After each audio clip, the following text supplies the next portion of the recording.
सुप्रभात बच्चों। आज हम कक्षा 8 विषय हिंदी का पाठ 9 कबीर की साखियाँ। ये साखियाँ हम पहले पढ़ चुके हैं, यानी इसमें कबीर के दोहे हैं जिनसे हमें कोई ना कोई शिक्षा मिलती है। तो आइए अब इनके प्रश्न उत्तर देखते हैं। तो पहला प्रश्न है, तलवार का महत्व होता है म्यान का नहीं। उक्त उदाहरण से कबीर क्या कहना चाहते हैं? तो ये दोहा आया था कि किसी भी व्यक्ति के गुणों का, उसके ज्ञान का महत्व होता है, ना कि उसकी जाति का। तो उसको समझाने के लिए बताया गया था कि तलवार, जिस प्रकार से तलवार की उपयोगिता होती है उसे उस म्यान की नहीं, म्यान जिसमें तलवार रखी जाती है, चाहे वो 1 रुपये की हो चाहे लाख की हो, लेकिन वो केवल तलवार रखने के काम आती है। युद्ध क्षेत्र में तो तलवार ही काम आती है। तो आइए देखते हैं इसके द्वारा कबीर जी क्या कहना चाहते हैं। तलवार का महत्व होता है म्यान का नहीं से कबीर यह कहना चाहते हैं कि असली चीज़ की कदर की जानी चाहिए। दिखावटी वस्तु का कोई महत्व नहीं होता। जैसे कि म्यान है, म्यान मैंने अभी बताया था, जैसे कि चाहे लाख की हो चाहे 1 रुपये की हो चाहे 2 रुपये की, उस मतलब कि उसका दिखावटी है, उसका कोई भी महत्व नहीं है। वो काम तो केवल तलवार को रखने के ही आएगी। इसी प्रकार से किसी व्यक्ति की पहचान अथवा उसका मोल उसकी काबिलियत के अनुसार तय होता है, न कि कुल जाति धर्म आदि से। उसी प्रकार ईश्वर का भी वास्तविक ज्ञान जरूरी है। ढोंग आडंबर तो म्यान के समान निरर्थक हैं। असली ब्रह्म को पहचानो, उसी को स्वीकार करो। यानी कि व्यर्थ के ढोंग आडंबर नहीं करने चाहिए। दूसरा प्रश्न है, पाठ की तीसरी साखी जिसकी एक पंक्ति है, मनुआ तो दहु दिसी फिरे, यह तो सुमिरन नाही, के द्वारा कबीर जी क्या कहना चाहते हैं? इसके द्वारा कबीर जी यह कहना चाहते हैं कि भगवान का स्मरण एकाग्रचित्त होकर करना चाहिए। इस साखी के द्वारा कबीर केवल माला फेर कर या मुँह से राम नाम जपने को ही ईश्वर की भक्ति नहीं कहते। ये उनको क्या कहते कि कबीर जी इसे ईश्वर की उपासना करने का ढोंग बताते हैं कि यह तो केवल एक ढोंग है। अगर भगवान की भक्ति करनी है तो वो एकाग्रचित्त होकर करनी चाहिए। केवल माला फेरने से या मुँह से राम नाम जपने से ईश्वर की भक्ति नहीं होती। अगर हमारा मन ही दसों दिशाओं में घूम रहा है, इधर उधर घूम रहा है, तो इसे ईश्वर की भक्ति नहीं कहेंगे। अगर भगवान की भक्ति केवल उसको एकाग्रचित्त होकर ही की जा सकती है। कबीर घास की निंदा करने से क्यों मना करते हैं? पढ़े हुए दोहे के आधार पर लिखिए। घास का अर्थ है पैरों में रहने वाली तुच्छ वस्तु। कबीर अपने दोहे में उस घास तक की निंदा करने से मना करते हैं जो हमारे पैरों के तले होती है। कबीर के दोहे में घास का विशेष अर्थ है। यहाँ घास दबे कुचले व्यक्तियों की प्रतीक है। यानी कि यहाँ पर कबीर ने यह बताया कि चाहे कोई छोटे से छोटा व्यक्ति ही क्यों ना हो, उसका भी अपना एक महत्व होता है। जिस प्रकार से घास है वो पैरों के तले रहती है, लेकिन अगर वो आंधी आए, वायु चले, तो उसके साथ उड़कर अगर एक तिनका भी हमारी आंख में पड़ जाता है तो हमें अत्यधिक पीड़ा होती है। तो वो एक तिनका भी बहुत अधिक महत्व का है। उसी प्रकार से प्रत्येक प्राणी या व्यक्ति, चाहे वह जितना भी छोटा हो, उसे तुच्छ समझकर उसकी निंदा नहीं करनी चाहिए। हमें सबका सम्मान करना चाहिए। अगला प्रश्न है, मनुष्य के व्यवहार में ही दूसरों को विरोधी बना लेने वाला दोष होता है। यह भावार्थ किस दोहे में है? कि हमारा व्यवहार ही है जो हमें इस संसार में अच्छा या बुरा स्थान दिलाता है।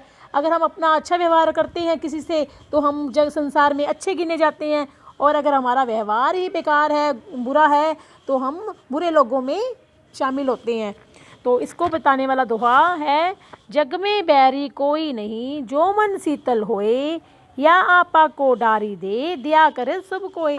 यानी कि संसार में कोई भी किसी का दुश्मन नहीं है। अगर हमारा मन शांत है, दिमाग ठंडा है और हम में अहंकार नहीं है और हम सब पर दया करते हैं, तो इस संसार में हमारा कोई भी दुश्मन नहीं है। और इसके विपरीत अगर हम अहंकार में रहते हैं, लोगों से कड़वे वचन बोलते हैं, सभी को सताते हैं, तो इस संसार में हमारे दुश्मन ही दुश्मन है। इस प्रकार से यह दोहा है जो इस भावार्थ को व्यक्त करता है। या आपा को डारी दे, दिया करे सब कोई, ऐसी बानी बोलिए मन का आपा खोए। इन दोनों पंक्तियों में आपा को छोड़ देने की या खो देने की बात की गई है। आपा किस अर्थ में प्रयुक्त हुआ है? कि आपा स्वार्थ के निकट का अर्थ देता है या घमंड का? तो आइए देखते हैं। या आपा को डारी दे, या दिया करे सब कोई, या आपा खोए मन का आपा खोए, इन दोनों पंक्तियों में आपा को छोड़ देने की बात की गई है। यहाँ आपा अहंकार के अर्थ में प्रयुक्त होता है, आपा घमंड का अर्थ देता है, स्वार्थ का नहीं। इसका मतलब है घमंड, कि हमें अपने घमंड को छोड़ देना चाहिए। अगला प्रश्न है, आपके विचार में आपा और आत्मविश्वास में और आपा और उत्साह में क्या कोई अंतर हो सकता है? स्पष्ट कीजिए। आपा और आत्मविश्वास में और आपा और उत्साह में अंतर हो सकता है, कैसे देखते हैं। आपा और आत्मविश्वास, पहले और आपा और आत्मविश्वास में क्या अंतर है? आपा का अर्थ है अहंकार, जबकि आत्मविश्वास का अर्थ है अपने ऊपर विश्वास। आपा और उत्साह में भी अंतर है। आपा का अर्थ तो है अहंकार, भी किसी चीज़ का अहंकार करना, जबकि उत्साह का अर्थ है किसी काम को करने का जोश। अब किसी काम को करने के जोश और किसी काम का अहंकार में बहुत अधिक फर्क है, तो इन दोनों में अंतर है। सभी मनुष्य एक ही प्रकार से देखते सुनते हैं, पर एक समान विचार नहीं रखते। सभी अपनी अपनी मनोवृत्तियों के अनुसार कार्य करते हैं। सभी एक जैसे होते हैं, लेकिन सभी की मनोवृत्तियाँ अलग अलग होती हैं। कोई किसी चीज़ को अच्छा मानता है तो किसी चीज़ को बुरा। पाठ में आई कबीर की किस साखी में उपयुक्त पंक्तियों के भाव मिलते हैं? एक समान होने के लिए आवश्यक क्या है? लिखिए। तो आवत गारी एक है, उल्टत होई अनेक, कह कबीर नहीं उल्टिए वहीं एक की एक। तो इससे ये है कि अगर कोई व्यक्ति, तो ऐसा होता है कि कोई किसी को गाली निकालता है, उस पर कोई फ़र्क नहीं पड़ता, वो कहता है कोई बात नहीं, निकाल गया तो निकाल गया। और कई ऐसे होते हैं कि एक निकालेगा उसको 10 गालियाँ वो देगा। तो ये वाला दोहा हमारे इस दोहे से, इन पंक्तियों का अर्थ निकलता है। और मनुष्य के एक समान होने के लिए सबकी सोच का एक होना आवश्यक है, तब तक मनुष्य समान नहीं होंगे। सब देखने में सभी समान है, लेकिन अगर एक समान होना है तो उसके लिए सबकी सोच का भी एक जो होना ज़रूरी है, कि कोई हमें कैसे भी कड़वे वचन बोले, लेकिन अगर हम उसके उल्ट कर जवाब नहीं देंगे तो हमारी कभी भी किसी से लड़ाई नहीं होगी। कबीर के दोहों को साखी क्यों कहा जाता है? कबीर के दोहों को साखी इसलिए कहा जाता है क्योंकि इनमें श्रोता को गवाह बनाकर साक्षात ज्ञान दिया जाता है, यानी कि इनकी साखियाँ जो हैं वो उनसे कोई ना कोई हमें सीख मिलती है।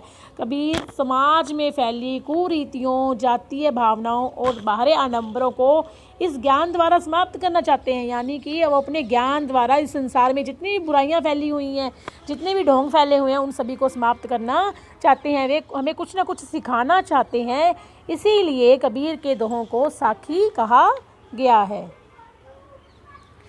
अंतिम प्रश्न है भाषा की बात का। बोलचाल की क्षेत्रीय विशेषताओं के कारण शब्दों के उच्चारण में परिवर्तन होता है। प्रत्येक जगह की अपनी अपनी बोली होती है, तो उसी के कारण शब्दों में परिवर्तन हो जाता है। जैसे वाणी शब्द बानी बन जाता है, मन से मनवा, मनुवा आदि हो जाता है। उच्चारण में परिवर्तन से वर्तनी भी बदल जाती है। नीचे कुछ शब्द दिए जा रहे हैं, उनका वह रूप लिखिए जिससे आप परिचित हों। यहाँ कुछ शब्द हैं, देखिए। ज्ञान, जीभी, पाँव, तली, आँखी, बड़ी। तो ये हम इनका कौन से रूप से परिचित हैं? ज्ञान का ज्ञान, जीभ, पाँव का पाँव, तली का तले, आँखी का आँख, बड़ी का बड़ी। तो प्रत्येक बोली में अपने अपने हिसाब से लिखने के ढंग में और बोलने के ढंग में परिवर्तन होता है, लेकिन हम हिंदी में इन शब्दों को इस प्रकार से लिखते हैं। तो ये हो गई आपके पाठ 9 कबीर की साखियाँ के प्रश्नोत्तर। उम्मीद है आपको समझ में आए होंगे। धन्यवाद।